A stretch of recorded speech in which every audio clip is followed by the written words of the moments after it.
Alright guys, today, if my GoPro cooperates, we're going to be talking and looking at my 2.3 liter Ford powered Dune Buggy, sand rail, woods buggy, go-kart, whatever the fuck you guys want to call it. I built this, well, I didn't build it. I bought this from a limo company in Missouri probably 8 years ago. 10 years ago, sometime like that.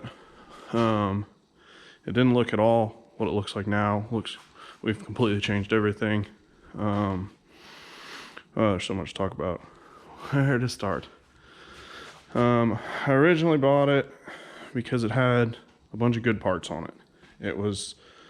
They had it set up really bad. They didn't know what they were doing, and I think the people before them didn't really know what they were doing as far as building and maintaining a car, basically off-road car.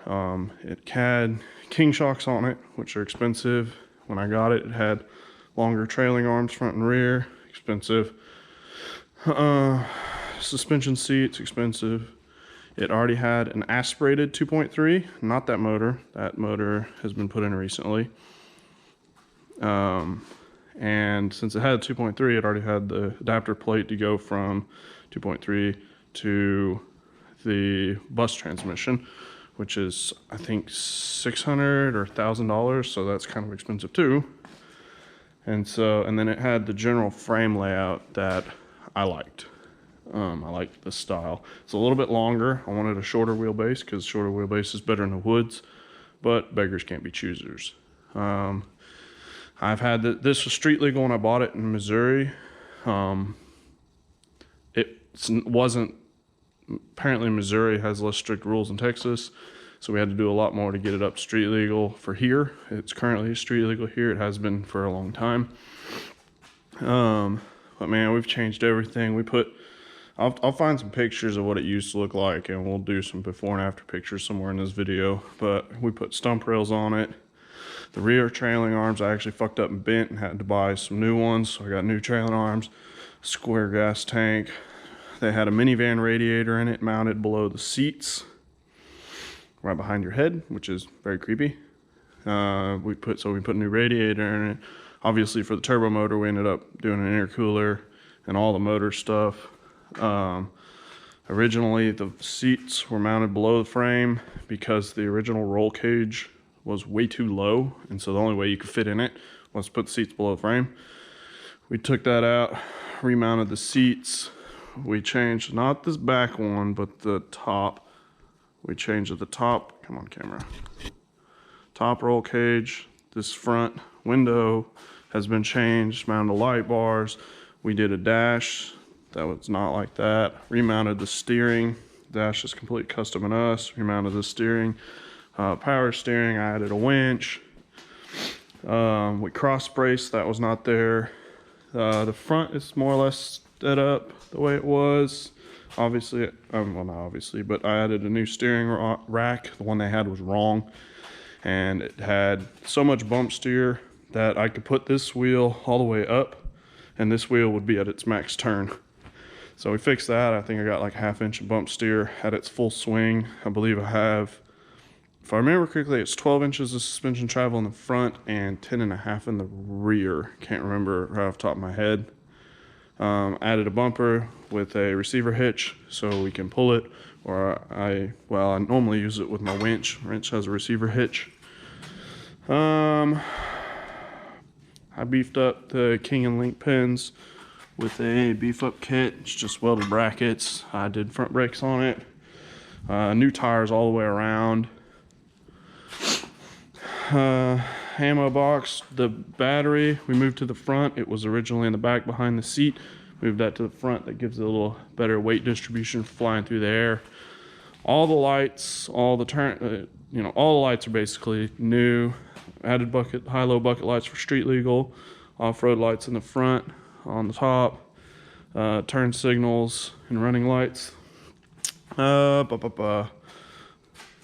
this cage is not original, but this loop is original. That mounts the dash and the steering wheel. That was actually the same way, and the original cage came here, somewhere up in here, and it sloped back. It actually looked pretty cool with the original cage on it, but there wasn't enough, excuse me, there wasn't enough room, period. Excuse me. There just wasn't enough room to do it right.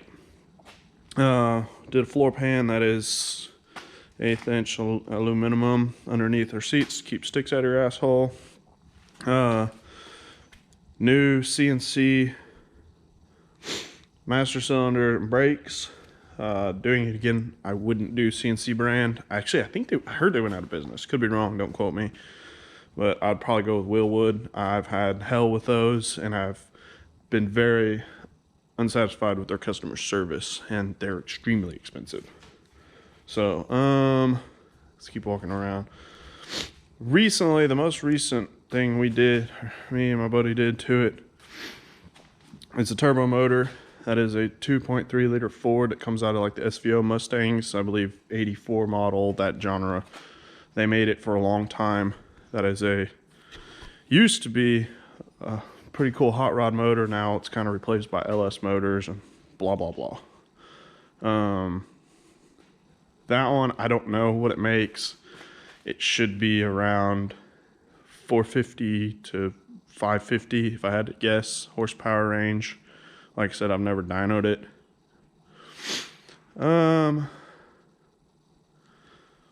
We made fan shroud, that's us too, we mounted the fans. Sorry, there's a lot to talk about, I'm trying to think of everything, but pretty much everything on here we touched. I still have quite a bit to do, quite a bit I want to do with it. I plan on putting a spare front tire on the top and wrapping the top with some aluminum, because all day off-roading, the sun really gets to you. And then I want to put my spare tire up there, and that front tire will fit the back, and it's the smallest tire, so I'll put that up there. I plan on putting some high lift jacks, or a high lift jack on it, and a shovel and an axe on the side somewhere. I still don't know exactly how I want to do that, because this is an off-road machine. This is what I built it for. It's what I like doing. Yes, it is fairly quick. I don't want to say fast, because I'm sure a lot of people's street car can outrun it, but it's got some pep to her. But I built this to go off-roading. And somewhere I'd also like to incorporate a couple jerry cans with some water and some fuel. Once again, off-roading purposes. I want to put a 1/4 inch aluminum skid plate on it that goes kind of like that. You can see the bars are pretty roughed up from sliding on it. I haven't had any problems with it hitting the oil pan or anything, but safe than sorry. So I want to find, because I want it to come all the way through here and then wrap up with this bar. And I've already actually welded tabs all the way around. Come on, camera. Tabs all the way around it. I just haven't had the aluminum bent or rolled. Like I said, it's on my to-do list. What other things about been wanting to do to it? Power steering works, but it's kind of in and out. I think I've got a loose wire somewhere, so I need to work on that. Oh, the valving in this. So I didn't revalve, but I rebuilt the rears, seals, and the whole 9 yards. They're fine. I ended up changing. Oh no, I didn't do anything with that. I just resealed it, okay? The front, I did end up adding a different spring because the ride height was shit. But the valving is still too soft in it, so and I also haven't rebuilt these, so I need to take them apart. I need to see what valving's in them. I need to go buy the valving I think I want from King. Come on, camera. And revalve them. It hits way too hard on the front end when I stand it up, which sounds insane, but that has happened more often than you would think. Stand it up, the front end slams down, it hits pretty hard. So I want to revalve the high speed, or the valving. Because of it hitting that hard, this battery, it still works, but not well. I believe I have 1/0 or 2/0 cable that goes to the starter in the back. That's never been a problem. When this battery was new, it turned the car over fine. Now it's real slow, real lethargic, and I only get like 2 or 3 starts, 2 or 3 or 4 or 5 starts, depending on how much I run it. So if I run it long enough for the alternator to charge it back up, I'll get another couple starts out of it. But if, you know, it dies in 10 minutes, I run it for 10 minutes, dies again, I run it for 10 minutes, dies again, it starts struggling to keep up. I think I broke some plates off in that battery, and O'Reilly's says it's good and it's just fine, and they don't replace it unless their machine says it's fucked up, but it's not right. So I'd like to get a glass mat battery one day when I get a little more rolling cash, and that will help fix that problem. Other than that, this machine's more or less where I want it to be. Today what we're doing is I'm draining the Cat Be Gone out of it, aka the antifreeze. I took it to a show and I blew a head gasket basically. This is a stock head gasket. I'm making quite a bit more horsepower than stock, and I blew it so I got back, I was having problems with it overheating a little bit, not more than like 190, but it has a 160 thermostat in it. So I drove it anyways, took it to the show. It ended up dying on me on the way home, had someone tow me home. I got home next day. I was too frustrated that night to fuck with it, tired, so I just went to bed. The next day I pulled all the plugs, compressor test them all. They all tested pretty close to each other except for number 4, which was 40 pounds lower than the rest of them. And when cranking, I could hear it pushing air into the coolant system. So there's for sure something wrong there. I'm hoping it is just a dead gasket, but I'm not 100% sure yet because I haven't got it pulled apart. I ordered a new Cometic gasket. I will be running Cometic because it's the only way to seal this thing, because this much power on stock, it's just too much. A little history on this motor. I know nothing about the bottom end. The buddy gave me the motor. He said he pulled it from a scrapyard, and he said that the guy he pulled it from or got it from said it had about 80,000 miles on it. I have no way to verify that. When I had the head off, I did look at it, run it, I can't speak, turn it over. Everything looked good. The rods weren't discolored. The crank wasn't discolored. I still had tons of cross hatching in the cylinder bores. Apparently supposedly these motors have really high nickel content in them or something like that.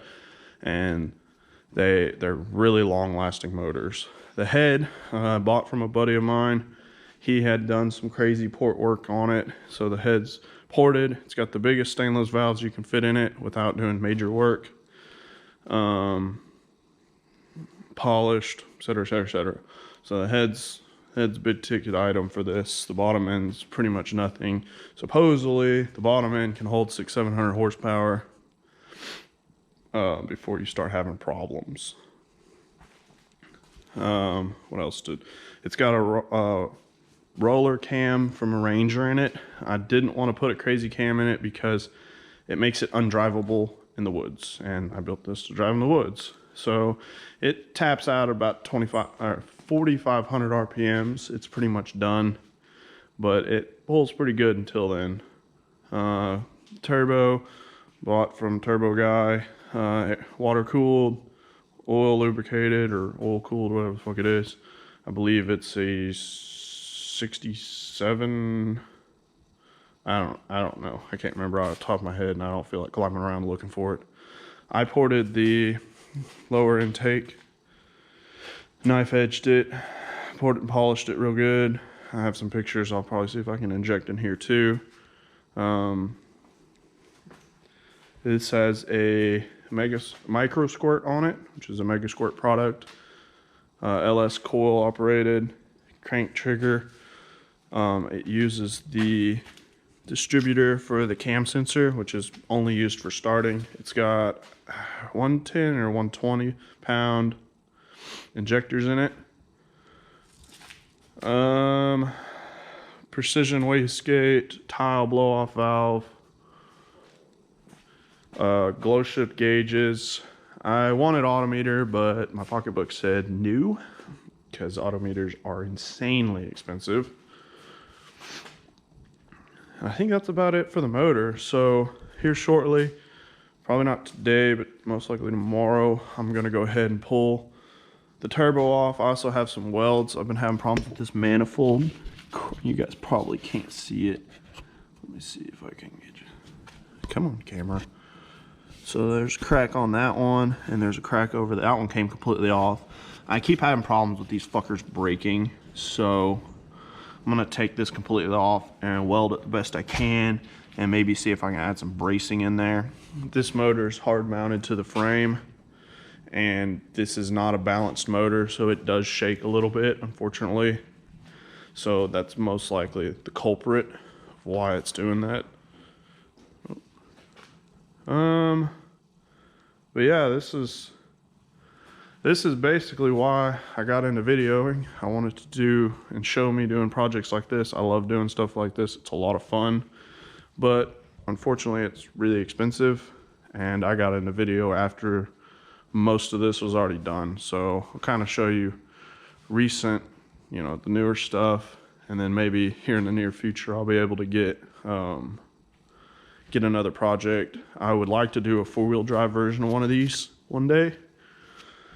And I know everyone's, oh, you just buy a Razor, you can just buy a Razor. Fuck a Razor.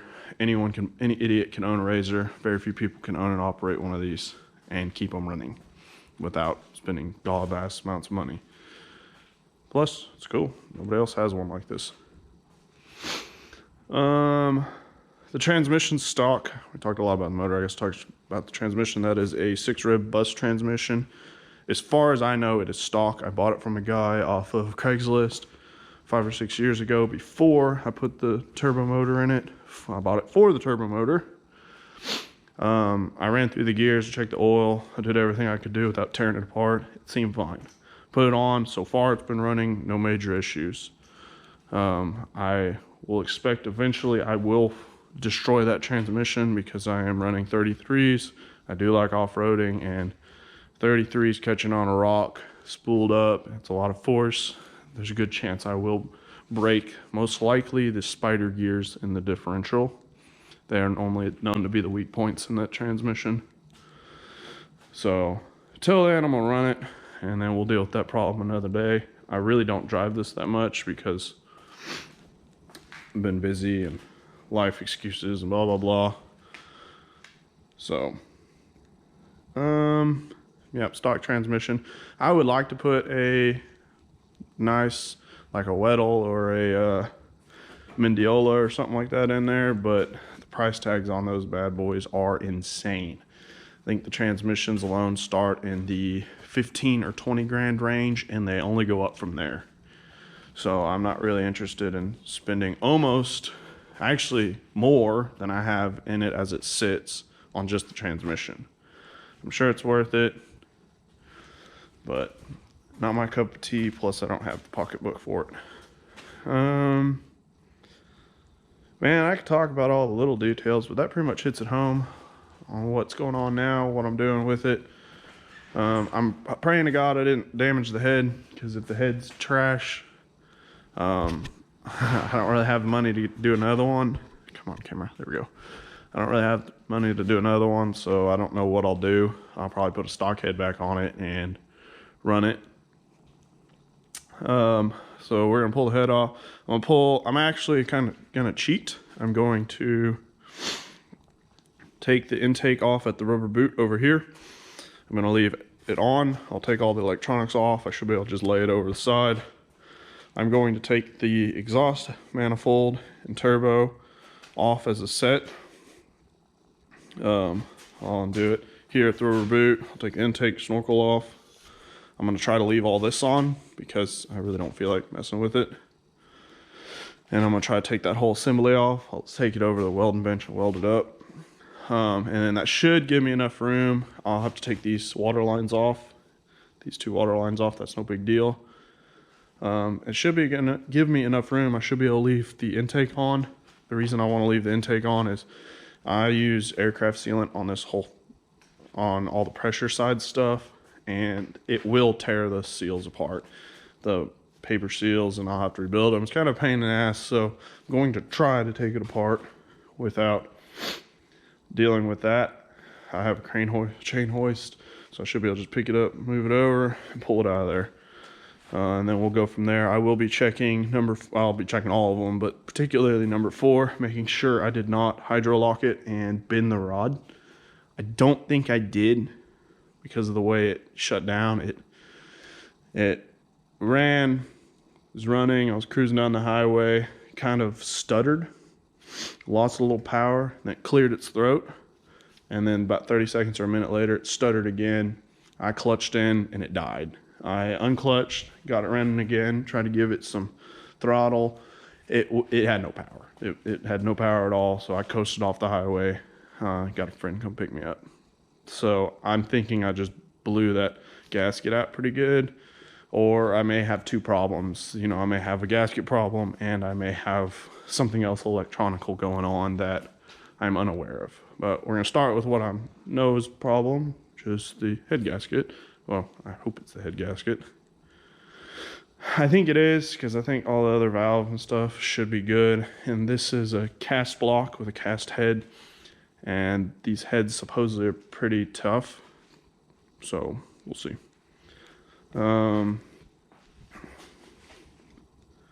Yeah, that's all I got for you guys. I'll bust out the camera tomorrow. We'll take some video of me pulling the turbo off and all that good stuff, and then going from there. This has been probably a pretty long video. Hopefully you guys, I didn't put all y'all to sleep, but we will go from there. Thanks for watching, guys. Stay greasy.